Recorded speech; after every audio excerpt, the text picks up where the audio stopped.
Hello everyone, and welcome to the latest in this series of podcasts with myself, Liam Carroll, a qualified financial consultant with SYS Wealth and Financial Planners. And the idea behind these podcasts is to give nuggets of information to people and thus giving health to their wealth.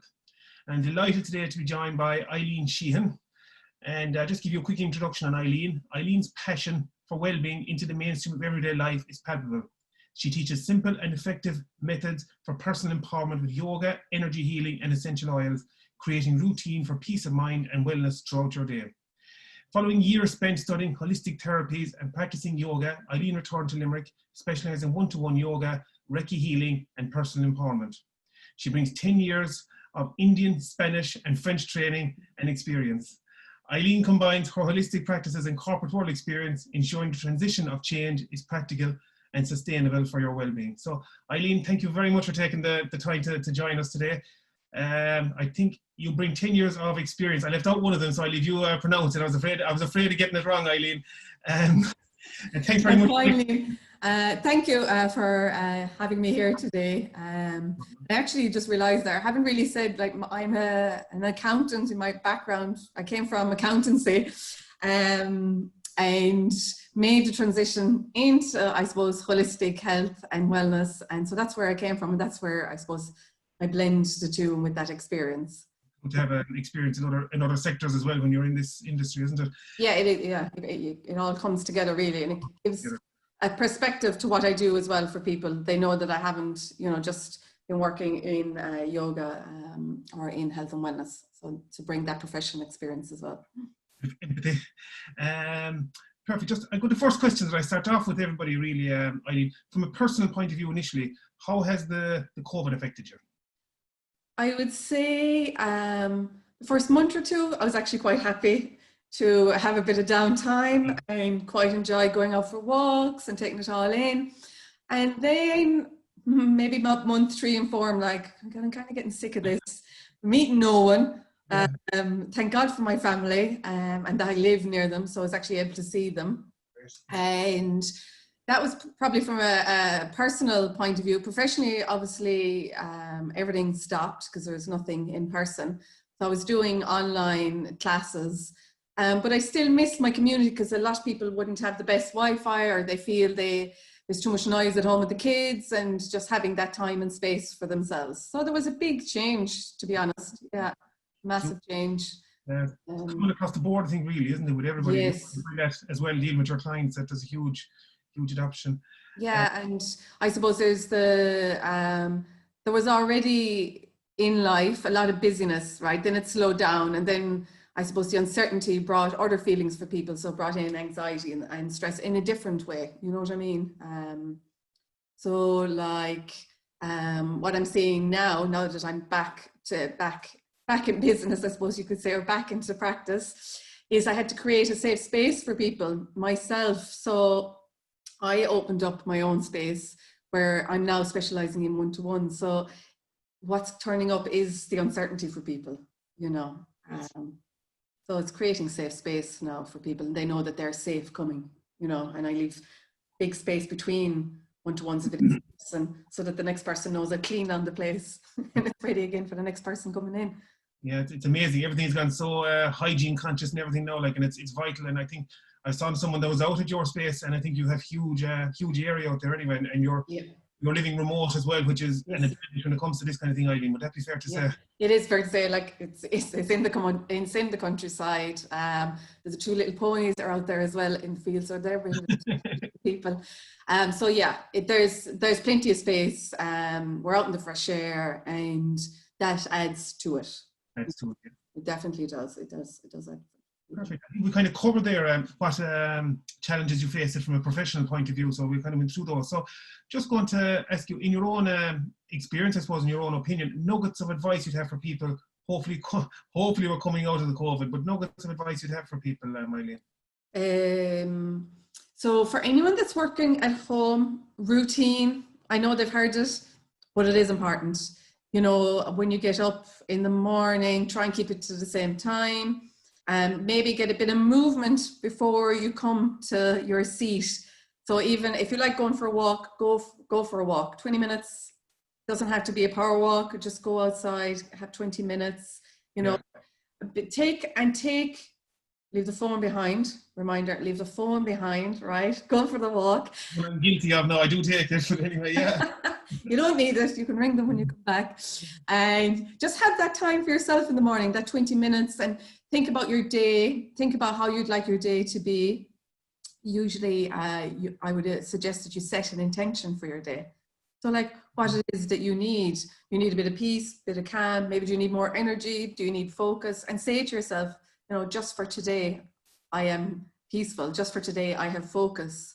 And you're bringing that into your day. So you choose, you're choosing how your day is going to be. And also, I suppose, take your breaks.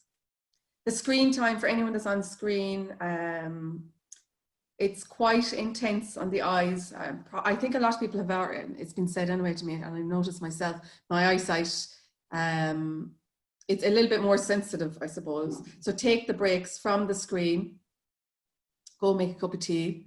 And it's very easy. You are at home now, so you can go make the cup of tea whenever you want. Nobody's going to be counting how many times you go to make the cup of tea.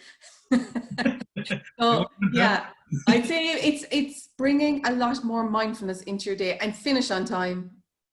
Like close down the screen, put away the computer. Don't let it sit on the table, because a lot of people are working from their kitchen table. Let's be realistic. If you have the opportunity and you have a spare room, great.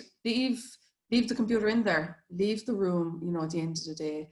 So yeah, it's been, I thought of it actually before coming on, Liam, of what, because, you know, you hear about meditation and some people go, oh, sweet God, I cannot sit in silence for meditation. Like, what's that? The thoughts just keep coming. They tell me I'm not supposed to have any thoughts, all of this caper.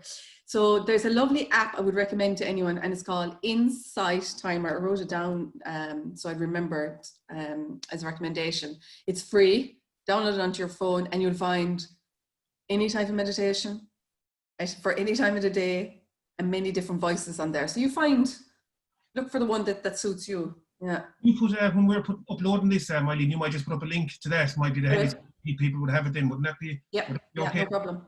Yeah, I'll do that. I nearly feel like I'm in trouble here, because most of those things, I do the walk, but putting away the phone and the screens is I'd have to get around to that one, Eileen. I don't think I'm alone in being guilty there. I think no, not at all. No, and it is. You've got to.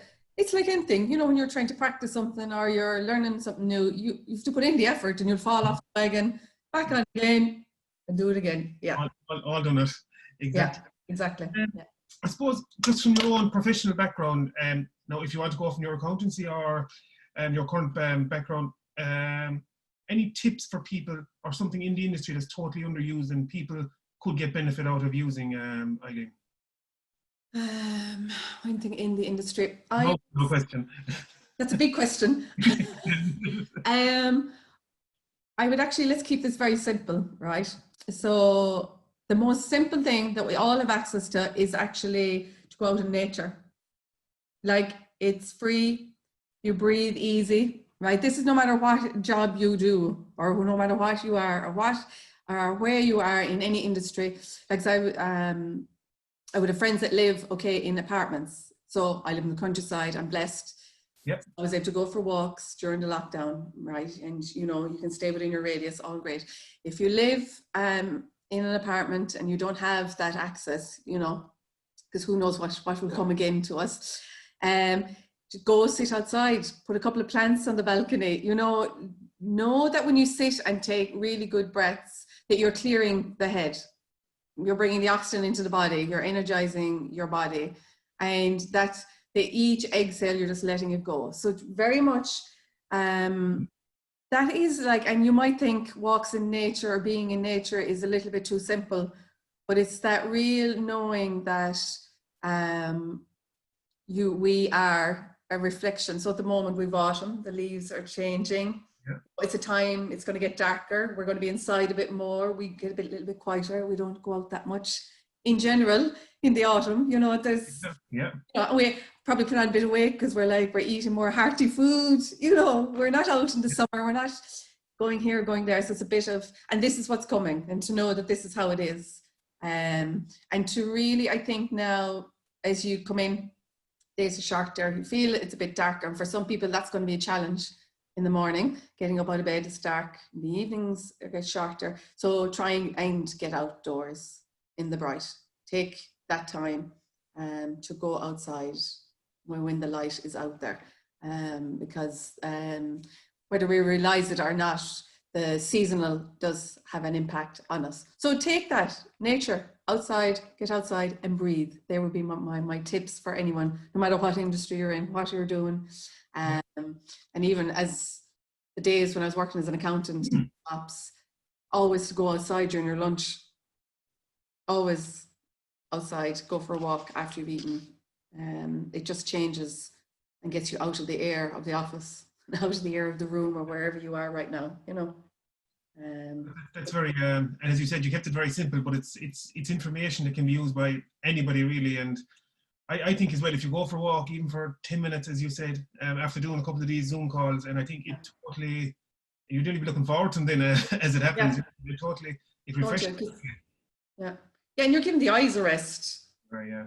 Aren't you? Yeah, and you're taking it with the Zoom and Teams and all that it does, as you said earlier on, it does affect your sight, and I think it's more mentally challenging concentrating for a Zoom meeting than it is for a one-to-one. If we were to meet one-to-one in a coffee shop, as on a Zoom, it's definitely more challenging. Yeah. And even our body's expression, you can't really see. This is going on. There's no expression of the hands, or you can't read the body language of the person. So I feel we have to talk a bit more. And some people are not comfortable on the Zoom. Maybe they're not used to it, and it takes time. So that's also a factor, isn't it? Yeah. And we square. Yeah, exactly. Yeah. Not even a circle. Yes, we're in a square screen. Yeah. No. And just as then, I suppose the best bit of advice you ever got, whether it was through work, through a family member, or something that you picked up in a radio television. Best bit of advice, right? And it's a teaching from in yoga philosophy, and I think it was maybe Dermot and Dave at one stage. They're on Today FM. This is a while back. They were actually talking about this teaching, and it's called "Do Your Best," right? Be the best and leave the rest. So do your best is when you get up in the morning. It's again comes back to how you set your intention for the day. We all get up in the morning. We put our feet on the floor and we go, yeah, I'm going to do my best today, whatever it is. But today I got to keep focused, or today I'm going to be calm about it, or whatever. So you're setting out how you're going to be, right? Yeah. And then be the best is whatever you're doing something, turn up and do it to your best. Be the best. Do you know what I mean? Don't be half-arsed about it, but be the best. And because then there's a sense of satisfaction, and you've turned up for yourself. I'm not talking about, so you've do your best. So you've gotten up with the intention, you've set in your day, I'm going to do the best. So do your best, be the best, and then leave the rest. And leave the rest is very much about, and more so probably in Buddhism, the attachment to the results. God, did I do well? How was it? The analysis we do of ourselves, and this is everything, everyone, we all do it. Like there's no exceptions here. So do your best, be the best, and leave the rest. Because if you've done your best and you've been the best, so that would be that's. As you were saying it came across to me as a very a sporting analogy, nearly like that. It was very good, and I suppose with your background as in camogie royalty, I suppose, for want of a better way of putting it, as a Sheehan from Grana, you're laden down with All Ireland medals. It's obviously it could be used in a sporting or professional analogy on a serious note, and personal life as well. Yeah, so it's your personal, it's your professional, it's how you can turn up with your friends and your relationships and your family. It's a great motto to bring to life. There's, that tennis player, he's Scottish, I think he's actually retired now, Andy Murray. Yeah. So they were talking about him, and it was like they couldn't get over that this was how he saw it, do your best, be the best. Or like, should it not be more? Should he not be like going out there? So I actually, you can use this. Yeah. No, that's very interesting. That's definitely one of the more interesting ones out of we had. So yeah, thank you very much, Eileen. Eileen, thank you very much for taking the time to join us today. I found it very enjoyable and very interesting, to be honest. I know you a good number of years, and I know a lot of people that have used your services and have been very, very taken by it with your attention to detail and your willingness, I suppose, to help people, and that sense of kindness there as well. And that's in your family. I know that well.